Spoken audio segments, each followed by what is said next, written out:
दोस्तों एक लेटर जारी हुआ है जिसमें भूतपूर्व सैनिकों को लड़ाई के लिए तैयार रहने के लिए कहा गया है और यह मैसेज बहुत ज्यादा वायरल हो रहा है। किसी ने वीडियो भी बनाया, वो भी डाला है कि नहीं, और लेटर को भी दिखा रहे हैं कि ये लेटर निकला है। तो हम इसके बारे में आज बात करेंगे। एक वॉइस मैसेज भी जा रहा है और इसके बारे में क्या सही तरीका है, क्या होता है, आज आपके सामने रखना चाहता हूं।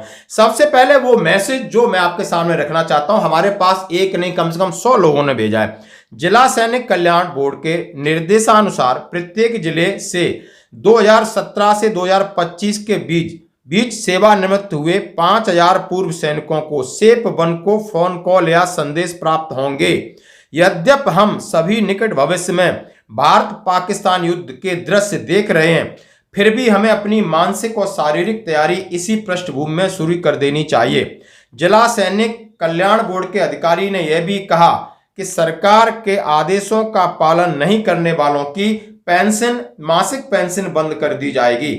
हम भारत भूमि के प्रति ऋणी हैं, इसलिए पूर्व सैनिक हमें बताएंगे कि हमें जो स्वर्णिम अवसर मिला है उसका अधिकतम लाभ कैसे उठाया जाए। यदि किसी को घरेलू कोई काम है यथाशीघ्र पूरा कर लेना चाहिए। जय हिंद, जय भारत।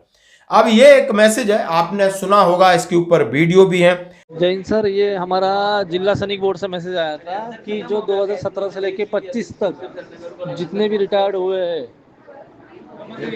उन्होंने सभी ने मेंटली या फिजिकल फिट रहना है। शेप 1 जितने भी बंदे थे, शेप 1 जितने भी गए, उनको सभी को जिला सैनिक बोर्ड से फोन या मैसेज आएगा आपको रिजॉइनिंग होने के लिए,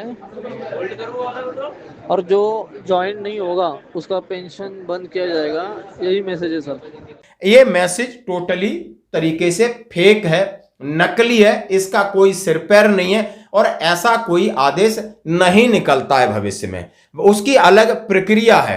जब युद्ध होगा, यानी मैं आपको बताना चाहता हूं, यदि होगा तो जैसे अभी एक हमारे 1971 के शॉर्ट सर्विस कमीशन अफसर ने सरकार को चिट्ठी लिखी है कि यदि युद्ध होता है तो मैं युद्ध में शामिल होना चाहता हूं।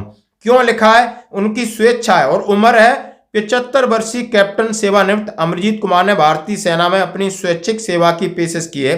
उन्होंने सेना प्रमुख को पत्र लिखकर कहीं भी तैनात होने को अपनी तत्परता व्यक्त की है। यह हमारा एक मोटिवेशन ग्राउंड है कि 70, आप समझ सकते हो इतनी उम्र है उनकी, ज्यादा 75 वर्ष के, और 71 में उन्होंने लड़ाई लड़ी है, शॉर्ट सर्विस कमीशन थे। उसके बाद आज भी उनके अंदर देशभक्ति की, एक बार फिर देश सेवा की भावना और इच्छा व्यक्त किया है कि मैं शॉर्ट सर्विस कमीशन अधिकारी हूं, 71 के बांग्लादेश मुक्ति युद्ध का अनुभवी हूं। उन्होंने बताया कि उन्होंने गरीबपुर की लड़ाई में भाग लिया था 71 में, जसोर के पास, जो समय पूर्वी पाकिस्तान यहां विजय हुआ था। मैं भारतीय सेना के गौरवशाली इतिहास का हिस्सा बनकर गौरवान्वित महसूस करूंगा। वर्तमान भू राजनीतिक स्थिति पाकिस्तान के साथ युद्ध के आसन खतरे को देखते हुए इस निर्णायक युद्ध में हम अपनी हिस्सेदारी चाहते हैं। अब इन्होंने तमाम इसके आर्टिकल दिए।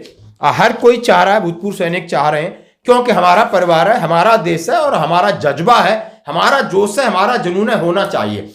लेकिन इस तरीके का मैसेज, इस तरीके का वॉइस मैसेज, ये पूरी तरीके से निराधार है। इसके ऊपर ध्यान मत दीजिए। ना ही कोई ऐसा पत्र निकला है। 1965 में भी लोग गए थे, 71 में भी गए थे और उसके बाद नहीं गए। क्यों गए थे आप समझ सकते हो। कुछ ऐसे अधिकारी थे, उन्होंने 65 में फौज को छोड़ा, जो किसी बटालियन को कमांड कर रहे थे, तो उस इलाके का उन्हें अनुभव था तो वहां पर गए। जैसे कि इस 65 के युद्ध में लेफ्टिनेंट कर्नल TTA नोलन 65 युद्ध में वो 2 मराठा के कमांडिंग अफसर थे और उन्होंने हुसैनीवाला हेडक्वार्टर की रक्षा में महत्वपूर्ण योगदान दिया था। तो जाकर के वो 71 में जाके शामिल हो गए। तो तमाम ऐसे एक्सपीरियंस लिए जाएंगे। और 1971 में जिन लोगों ने जो सरेंडर किया, जो आप तस्वीर देख सकते हो, लगभग आप समझ सकते हो कितने लाखों लोग सरेंडर किया गया था।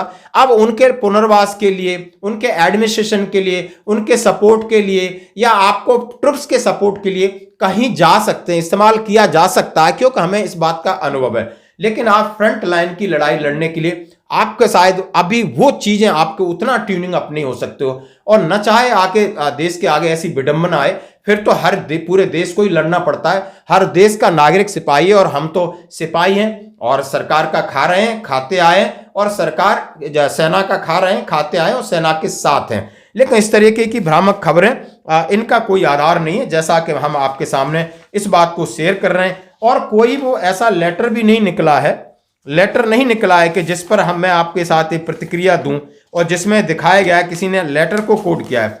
अब वो लेटर को कोट किया है, वो लेटर क्या है इसके बारे में भी हम आपको बता देते हैं कि 2 मई 2025 का लेटर है। निर्देशालय सैनिक कल्याण एवं पुनर्वास, यानी ये डीजीआर का है। Recruit rally of ex serviceman pension holder 132 infantry battalion TA eco Rajput schedule to be conducted with effect from 19 May 2025 से 24 मई 2025।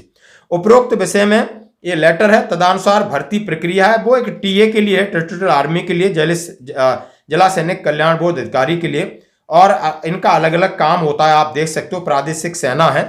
तो ये एक लेटर निकला है, उन्होंने लिखा है तदनुसार उक्त भर्ती प्रक्रिया के संबंध में अपने जनपद के समस्त पूर्व सैनिकों आम जनपद में अपने स्तर से व्यापक प्रचार प्रसार करना सुनिश्चित करें, जिससे अधिक से अधिक प्रतिभागी इसका लाभ उठा सकें। अब इस लेटर का आपकी लड़ाई में जाने से कोई संबंध नहीं है, और यहाँ पर लेटर भेज रहे हैं, इसका दूर दूर तक कोई संबंध नहीं है। आप अपने मनोबल खुद बढ़ाए रखें, सेना का मनोबल बढ़ाएं, क्योंकि हम भी सैनिक हैं। तो दोस्तों, और इस भ्रामक खबर को, ये अभी तक इसमें कोई सच्चाई नहीं। धन्यवाद।